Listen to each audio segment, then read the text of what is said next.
Andrew Tate is in self-destruction mode. What do I mean by that? I'm an expert in understanding life energy, life force, and seeing what happens with people in their life and why it happens. I'd say I'm probably one of the best in the world because through the spiritual awakening that I had, I can see things that a lot of other people cannot see.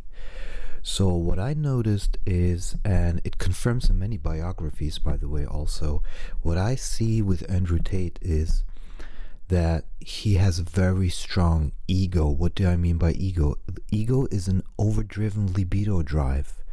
It's like, it's overclocked, basically. So he thinks he needs that attention. He thinks he needs that whatever for whatever mission. The problem is that you always, it's kind of like, imagine it like this. You're inside of a balloon and you have a certain space that is available for you, and you start to expand that balloon. And the more you expand it, the more resistance you get from the other side. Okay? So it's like a thick balloon with thick, rubber. And then the more you expand inside, the more it's going to push back. And the thing is that he's reaching the limits of the balloon that the universe is giving him, the size of the balloon that the universe, the potential size that the universe is giving him of the balloon. And now it's starting to kick back slowly. So he's going to have more and more resistance. And he, because he's a narcissist, is insatiable. And he will keep on going until the balloon bursts, basically until he dies. He said it himself that he's aware of that, and that they could, whatever, they're gonna die or end up in jail or whatever. But it's literally happening right now. And one of the huge missteps was with Greta Thunberg, because he hit on her for a specific reason, because he wants to hit on the establishment, because he doesn't believe in all of this stuff, basically. And at the same time, it's his narcissism, though. He wants all the attention. So he was known inside of a bubble, and by attacking Greta Thunberg and the journalist, they basically, the whole Tate crew basically blows up and becomes known all over the world, not just in England, for example. So he wants to be worldwide known, but the problem is the way he's worldwide known. Look at Sadhguru. Nobody really hates Sadhguru. I mean, you can say, okay, he was at the WEF, he was at the World Economic Forum, he's for vaccines and stuff, but in general, nobody really hates Sadhguru.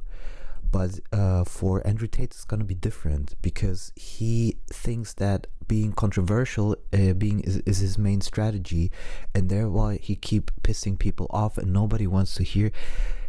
To be really honest, nobody wants to hear about him bragging about his cars anymore. If he brags like once or twice or thrice about, his Bugatti, it's fine. But now with his 33 cars, people think he's just absolutely mad and nuts. And when that perception changes, that he's overly attacking, people that he shouldn't be attacking and so forth, then you will see that he will lose in popularity tremendously. I mean, his strategy might be completely different, but I think it has to do a lot with an inadequacy in terms of, like, if he feels that if he doesn't have money, if he doesn't have the power, then he's not worth anything. And I think that's a big part of what's going on. And he also, when he talks, for example, about a date, he once said, yeah, I'm sitting at the date with you, with a woman, and you're looking at my watch, you like my watch, you saw my car, you like my car. That's extremely, extremely materialistic. It doesn't get more materialistic, which means that the relationship that he's building with women is not based on love. You might say, okay, well, that's how the modern world goes. But, okay, do you want a relationship with someone that just purely wants you for materialistic things? I mean, I heard once a saying, it was like, I don't care why she wants me, at least I can fuck her. I mean, I've heard that, but that's, I don't know, it's a weird way to live. That's a really weird way to live. And I believe that he's reaching the limits of his balloon, and I think it's going to get the air is going to get very thin very fast, because he's not just pissing off 2 or 3 people. He's pissing off a whole bunch of people, like a lot of people, and he'll keep on doing that because he doesn't know any other strategy. So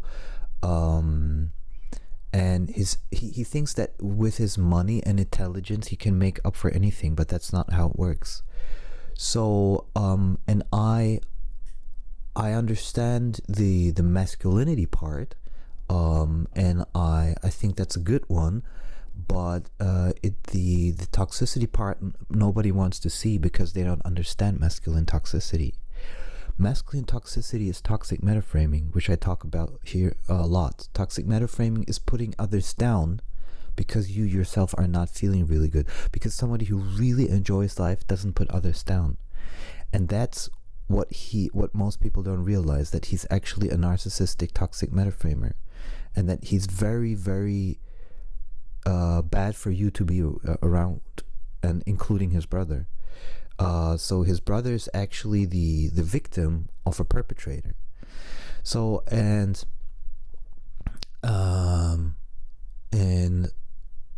so he could do exactly the opposite. If he were to do libido empowerment, which I talk about, then he could live a life with everything and even more, in full joy and full sexuality, everything that he already has, but much, much better and much more joyful.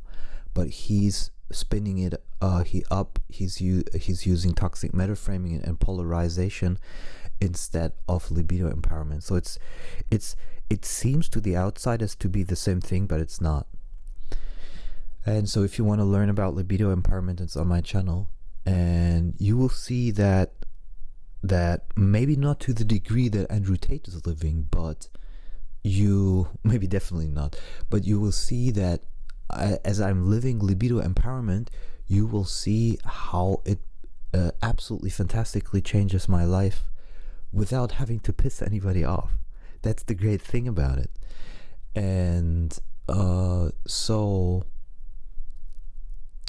I think he's literally reaching the limits, and we'll see that in the next weeks and months. You will see that I'm right, because once you're famous, you need to switch your strategy. You need to be really a nice person. It doesn't work any other way. Because nowadays things just surface, and I bet that a lot of women that he actually sleeps with, I don't think they really see him as that much high value. They see him as someone who affords their lifestyle because they're gold diggers. But I think it's very, very hard at his point to find someone for love. And because he is on the root chakra and sacral chakra level, he's not on the heart chakra level. So, and solar plexus level, but not on the heart chakra level. And that, of course, then it's going to make it very difficult. So, a lot of people don't understand it. When I talk about this stuff, I'm not dissing it. I'm just stating facts, absolute facts of how things work, and you will see I'm right. The thing is, I usually talk about future events, so it's like hard to believe, but you will see. And I've seen it many, many times with other people. There's a guy who wrote the book is Let Go and You Have Both Hands Free. It's a German author, and he was a big businessman in Thailand.